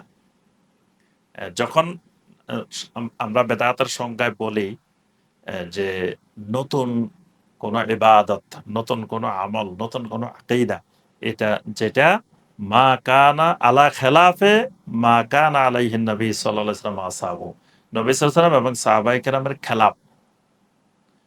তখন কেউ কেউ বলেন যে তাহলে তো কত জিনিস নতুন, আমরা মাইক ব্যবহার করি, মোবাইল ব্যবহার করি, তারপরে ফ্যান ব্যবহার করি, এসি ব্যবহার করি, মসজিদে টাইলসের ব্যবহার করি, কত জিনিস ব্যবহার করি, তো এগুলো তো নতুন। তাহলে তো এগুলো বেদাত। অর্থাৎ জাগতিক জিনিসের সাথে বেদাতের কোনো সম্পর্ক নেই। বেদাতের সম্পর্কটা হলো দুটি জিনিসের সাথে। শাইখ উসাইমিন রাহিমাহুল্লাহ যেন সংজ্ঞার মধ্যে স্পষ্ট করেছে যে মিন আকিদাতিন আও আমালিন, মানে বিষয়টা হতে হবে আকিদার বিষয়, তাহলে সুন্নতার বেদাত, অথবা ও আমালিন বিষয়টা হতে হবে আমলের বিষয়, সেখানে সুন্নতার বেদাতের সম্পর্ক থাকবে। যদি সেটা মুআমালাতের বিষয় হয়, যদি সেটা মুআশারাতের বিষয় হয়, এগুলোর সাথে সুন্নত আর বেদাতের কোনো সম্পর্ক নেই। এরপরে বলা হয়েছে সংজ্ঞার মধ্যে বলা হয়েছে ফিদ দ্বীন, এটা দ্বীনের ভিতরে হইতে হবে, দ্বীনের জন্য না। একটা হলো দ্বীনের জন্য, দ্বীন প্রচারের জন্য, দ্বীন শেখার জন্য। যেমন দ্বীন শেখার জন্য আমরা এখন আলিয়া মাদ্রাসা করছি, কওমি মাদ্রাসা করছি, হাফেজিয়া মাদ্রাসা করছি, নুরানি মাদ্রাসা করছি, কত রকমের মাদ্রাসা। কিন্তু রাসূলের সময়তে এই ধরনের কোনো মাদ্রাসাই ছিল না। তাহলে এটা বেদাত হবে না। কেন হবে না? এটা দ্বীনের জন্য, দ্বীন শিখার জন্য। এটা দ্বীনের ভিতরে নতুন করা হয় নাই। তারপরে আমরা এখন দ্বীন প্রচারের জন্য কত মাধ্যম ব্যবহার করি, যেটা রাসূলের সময় ছিল না। এটা দ্বীনের জন্য। দ্বীনের জন্য এটার সাথে বেদাতের সম্পর্ক নাই। লিদ্দীন আর ফিদ্দীন। লিদ্দীন হলে এর সাথে বেদাতের সম্পর্ক নাই। বেদাতের সম্পর্কটা হলো ফিদ্দীন, দ্বীনের ভিতরে, আকীদার ভিতরে, আমলের ভিতরে, ইবাদতের ভিতরে। আচ্ছা, এরপরে বেদাতের সংজ্ঞার মধ্যে আরেকটা বিষয় আছে, মিম্মা লা আসলা লাহু ফিশ শারঈ। শরীয়তে যেটার কোনো দলিল নেই। দলিল থাকলে বেদাত হবে না। যেটা বেদাত সেটার কোনো দলিল পাওয়া যাবে না। যদি দলিল থাকেও সেটা হয় দঈফ অথবা জাল অথবা বানানো যুক্তি দিয়ে দলিল। মানে এটার দলিলটা কোরআনে কারিম দিয়েও হবে না, এটার দলিলটা সহি কোনো হাদিসের মাধ্যমেও হবে না। যদি কোরআনে কারিমে এটার দলিল পাওয়া যায়, সরাসরি দলিল পাওয়া যায়। আবার কোরআনে কারিমে আছে এক বিষয়, এটাকে আমি আরেক বিষয়ের সাথে সম্পৃক্ত করে দলিল বানাইলাম। আমাদের দেশে যারা আহলুল বেদাহ, আহলুল বেদার বৈশিষ্ট্য হলো এটা, তারা প্রথমে বেদাত চালু করে, তারপরে যখন আহলুস সুন্নাহরা বলে যে এটা বেদাত, তো তখন ওরা দলিল খুঁজে। দলিল খুঁজে খুঁজে এটার সাথে সম্পর্ক নাই এমন আয়াত, এমন হাদিস, সেগুলোকেও তারা এনে দলিল হিসাবে দাঁড় করায়। কিন্তু এবাদতের নিয়ম হলো আগে দলিল তারপরে এবাদত। আগে এটা করে তারপরে দলিল খোঁজা না। তো আহলুল বেদার বৈশিষ্ট্য হলো আগে তারা বেদাত চালু করে দেয়, পরবর্তীতে এসে বিভিন্ন দলিল খোঁজা শুরু করে। তো বেদাতের জন্য শর্ত হলো এটার কোনো দলিল থাকবে না, কোরআনে কারিমও দলিল থাকবে না, সহি কোনো হাদিসও দলিল থাকবে না। দঈফ হাদিস দিয়েও বেদাত চালু হইতে পারে, এবং মাউদু হাদিস দিয়ে, জাল হাদিস দিয়েও বেদাত চালু হইতে পারে। আর বেদাতের সংজ্ঞা নবী সাল্লাল্লাহু আলাইহি ওয়াসাল্লামের অসংখ্য হাদিসে আল্লাহ রাসূল নিজেই বেদাতের সংজ্ঞা দিয়ে গেছেন। যেমন সুনান আবু দাউদের হাদিস, ইরবাদ ইবনে সারিয়া রাদিয়াল্লাহু তাআলা আনহুর ওই হাদিস যেটা আমরা একটু আগে বর্ণনা করছি, সেখানে আল্লাহ রাসূল বলছেন, ওয়া ইয়্যাকুম ওয়া মুহদাসাতিল উমুর, খবরদার, সাবধান, তোমরা নতুন নতুন বিষয় তৈরি, সৃষ্টি করা থেকে নিজেদেরকে বাঁচিয়ে রাখো। বা ইন্না কুল্লা মুহদাসাতিন বিদআহ, এই নতুন যে জিনিসটা সৃষ্টি হবে সেটাই বেদাত। নতুন কোনটা? মানে আমি আর আমার সাহাবীরা যেটা করি নাই, যে আকীদা পোষণ করি নাই, যে আমল করি নাই, বা যেই পদ্ধতিতে করি নাই। বেদাতের কয়েকটা ধরন হতে পারে। একটা হলো একেবারে নতুন, রাসূলও করেন নাই, সাহাবীরাও করেন নাই, এটা নতুন বানাইছে, এটা এক ধরনের বেদাত। আরেকটা বেদাত হলো রাসূল করেছেন, সাহাবীরাও করেছেন, কিন্তু এটার আগে বা পরে কিছু বৃদ্ধি করা, কিছু বাড়াই দেওয়া, এটাও এক ধরনের বেদাত। তো এখানে মুহদাসা মানে সব ধরনের মুহদাসা, যে পুরানা ইবাদতের মধ্যে সংযুক্ত করা অথবা নতুন করে একটা ইবাদত নিজেরা তৈরি করা। আল্লাহ রাসূল বলেন, ওয়া কুল্লু বিদআতিন দালালা, যত বেদাত আছে সমস্ত বেদাত দলালা। সুনান আন-নাসাইর হাদিস হলো, ওয়া কুল্লু দালালাতিন ফিন্নার, সমস্ত গোমরাহি জাহান্নামে যাবে। এরপরে তাহলে বেদাতের মধ্যে কয়েকটা জিনিস লক্ষণীয়। একটা হলো ইহদাস, মানে এটা এমন জিনিস যেটা আল্লাহ রসুলের মধ্যেও পাওয়া যায় নাই, সাহাবীদের মধ্যেও পাওয়া যায় না। আরেকটা হইলো এখানে বেদাতের ক্ষেত্রে যেটি গুরুত্বপূর্ণ সেটি হলো এই দুটা বুঝতে হবে, যে একটা হলো শাব্দিক অর্থের বেদাত, আর একটা হলো শরঈ বেদাত। শাব্দিক অর্থে নতুন যে কোনো জিনিসই বেদাত, কিন্তু শরীয়তের দৃষ্টিতে সব জিনিস বেদাত না। শরীয়ত বেদাতটাকে মানে একটা নির্দিষ্ট সংজ্ঞার মধ্যে সীমায়িত করছে। মানে প্রথম কথা, এটা আকীদা অথবা আমলের বিষয়বস্তু হইতে হবে। দ্বিতীয় কথা, এই আকীদা এবং আমলের মধ্যে এই বিষয়টা নতুন হইতে হবে, যেটা আল্লাহ রসুলও এই আকীদা পোষণ করেন নাই, সাহাবীরাও করেন নাই। তৃতীয় বিষয়, কোরআনে কারিম বা সহিহ হাদিসে কোনো দলিল পাওয়া যাবে না। যেটার কোনো দলিল নেই, এরকম কোনো বিষয় যদি হয়, তখন শরীয়ত এটাকে বলবে বেদাহ। তো আমরা সংক্ষিপ্তভাবে বেদাত কাকে বলে এটা জানলাম, বেদাতটা বুঝলাম। এবার আমরা আলোচনা করে যেটা শেষ করবো আজকে, সেটা হলো বেদাত যদি কেউ করে, বেদাতের পরিণতি কি হবে, বেদাতের ভয়াবহতা একটু আলোচনা করে আমরা আজকের আলোচনা শেষ করব। প্রথম কথা, বেদাতের মাধ্যমে যদি কোনো আকীদা পোষণ করা হয়, বেদাতের মাধ্যমে নতুন কোনো আকীদা, মানে যে আকীদা আল্লাহ রসুল সাহাবীরা পোষণ করেন নাই। বেদাত দুই ক্ষেত্রে হয়, আল বেদা ফিল আকীদা, আল বেদা ফিল আমাল।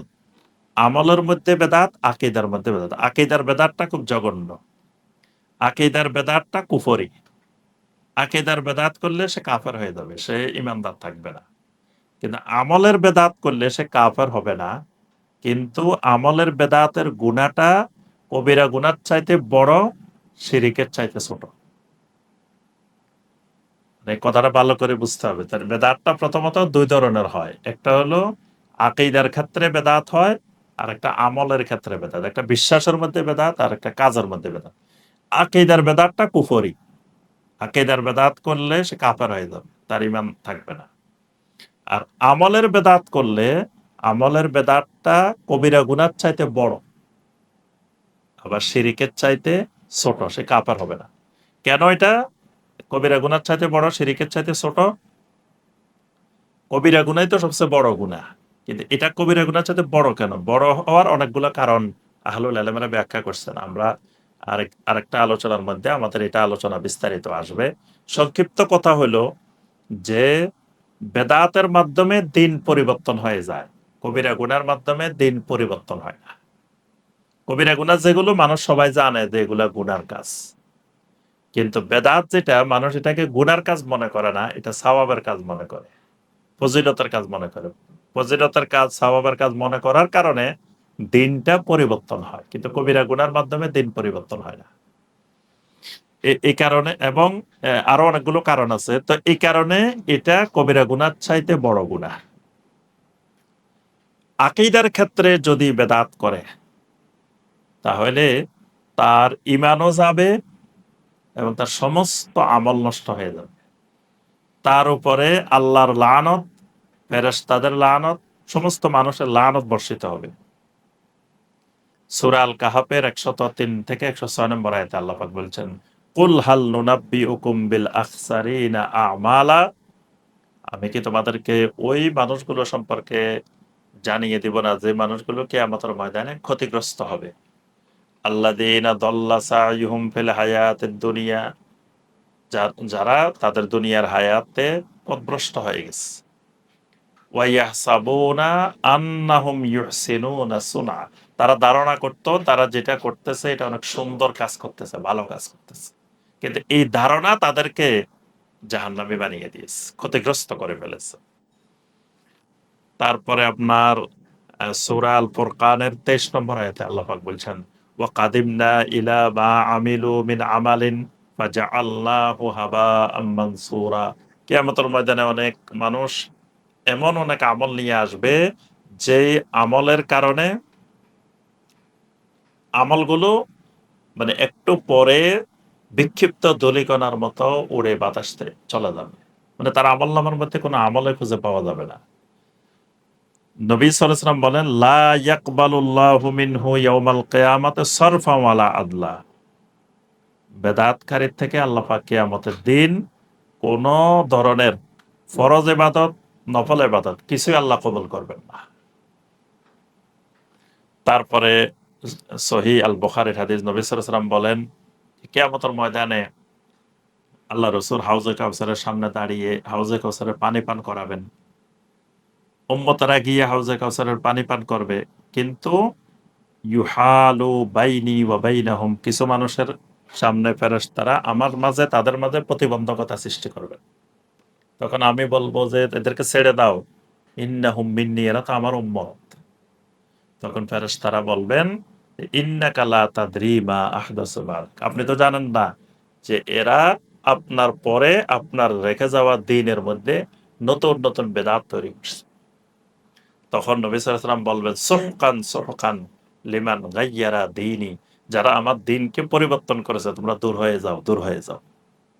তাহলে বোঝা গেল এরা নবী সাল্লাল্লাহু আলাইহি ওয়াসাল্লামের শাফাআতও পাবে না, নবী সাল্লাল্লাহু আলাইহি ওয়াসাল্লামের হাউজে কাউসারের পানিও পাবে না, এমনকি এদের কোনো ফরজ নফল কোনো ইবাদত আল্লাহ কবুল করবেন না।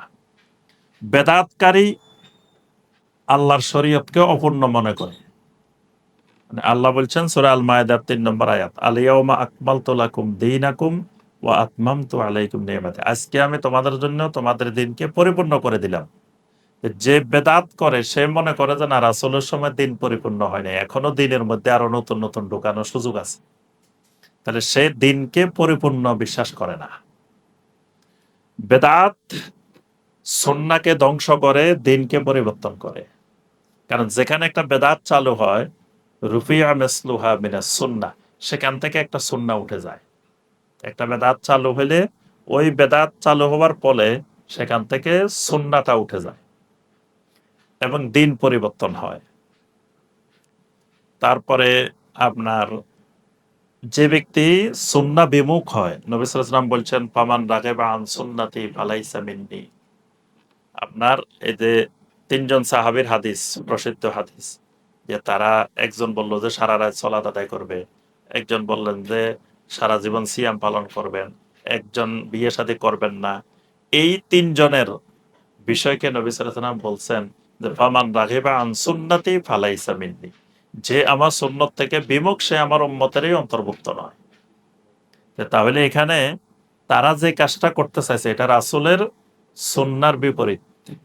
রাসূল সারা রাত নামাজ পড়েন না, তারা সারা রাত নামাজ পড়বে। রাসূল প্রতিদিন রোজা রাখেন না, তারা প্রতিদিন রোজা রাখবে। রাসূল বিয়ে শাদী করছেন, তারা বিয়ে শাদী করবেন না। এ কারণে রাসূল বলছেন যে যারা আমার সুন্নত থেকে বিমুখ হয় তারা কিন্তু বেশি আমল করতেছে রাসূলের থেকে। কিন্তু রাসূল বলতেছেন আমার সুন্নত থেকে বিমুখ, ফালাইসা মিন্নি, তারা আমার উম্মতেরই অন্তর্ভুক্ত না। তাহলে বেদাতকারী রাসূলের উম্মত থেকে বের হয়ে যায়। মানে বেশি করতে গিয়ে রাসূলের উম্মত থেকে বের হয়ে যায়। নবী সাল্লাল্লাহু আলাইহি ওয়াসাল্লাম বলেন মান আওয়া ফিহা মুহদিসান, যে ব্যক্তি মদিনার মধ্যে কোনো বেদাতিকে আশ্রয় দিবে বা আলাইহি লানাতুল্লাহ, তার উপর আল্লাহ লানত, ওয়াল মালাইকা, ফেরেশতাদের লানত, ওয়ান নাসি আজমাইন, সমস্ত মানুষের লানত। বেদাতের তাওবা আল্লাহ কবুল করে না। মানে তাওবাটা তার জন্য প্রতিবন্ধক হয়ে যায়। অর্থাৎ তার অর্থ হলো মানে বেদাতি তাওবাই করে না। কারণ সে তো মনে করতেছে ভালো কাজ করছে, সে তাওবা করবে কেন? এজন্য বেদাতের তাওবা নসিব হয় না। আর সর্বোপরি বেদাতের পরিণতি জাহান্নাম। আর আমলের ক্ষেত্রে বেদাত করলে যেই আমলে বেদাত করা হয় ওই আমলটা বাতিল হয়ে যায়। নবী সাল্লাল্লাহু আলাইহি ওয়াসাল্লাম বলছেন মান আমিলা আমালান লাইসা আলাইহি আমরুনা ফাহুয়া রাদ্দুন। যে ব্যক্তি এমন আমল করলো, এমন কাজ করলো যেটা আমরা করি নাই, নবী সাল্লাল্লাহু আলাইহি ওয়াসাল্লাম কিন্তু আমরা বলছেন যে লাইসা আলাইহি আমরুনা, আমরা করিনি, আমরা মানে আমি এবং আমার সাহাবীরা করিনি, ফাহুয়া রাদ্দুন, সেটা প্রত্যাখ্যাত, সেটা বাতিল। তাহলে বোঝা যায় বেদাতের ভয়াবহতা অত্যন্ত কঠোর। এজন্য আমাদেরকে বেদাত থেকে সবসময় দূরে থাকতে হবে, বেদাতের ব্যাপারে সতর্ক থাকতে হবে। আল্লাহ পাক আমাদেরকে তৌফিক দান করুন। আজকে আমরা প্রথম পর্বে সুন্নাহর পরিচিতি এবং বেদাতের পরিচিতি এটা আমরা জানলাম। ইনশাআল্লাহ বাকি ১১টি পর্বে আমরা ধারাবাহিকভাবে সুন্নাহ এবং বেদাতের উপরে আলোচনা করব। তখন আরো বিষয়গুলো আমাদের সামনে আরো স্পষ্ট হবে। আল্লাহ রাব্বুল আলামিন আমাদের সবাইকে সুন্নাহর অনুসারী হওয়ার তৌফিক দান করুন। সকল প্রকার বেদাত থেকে আমাদেরকে দূরে থাকার তৌফিক দান করুন। আল্লাহ রাব্বুল আলামিন আমাদের অন্তরে সুন্নাহর মহব্বত এবং বেদাতের প্রতি ঘৃণা আল্লাহ পাক আমাদের অন্তরে সৃষ্টি করে দিন।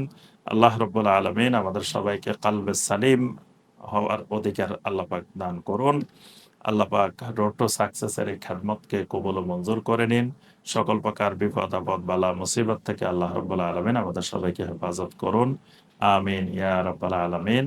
সুবহানাকা আল্লাহুম্মা বিহামদিকা আশহাদু আল্লা ইলাহা ইল্লা আনতা আস্তাগফিরুকা ওয়া আতুবু ইলাইক।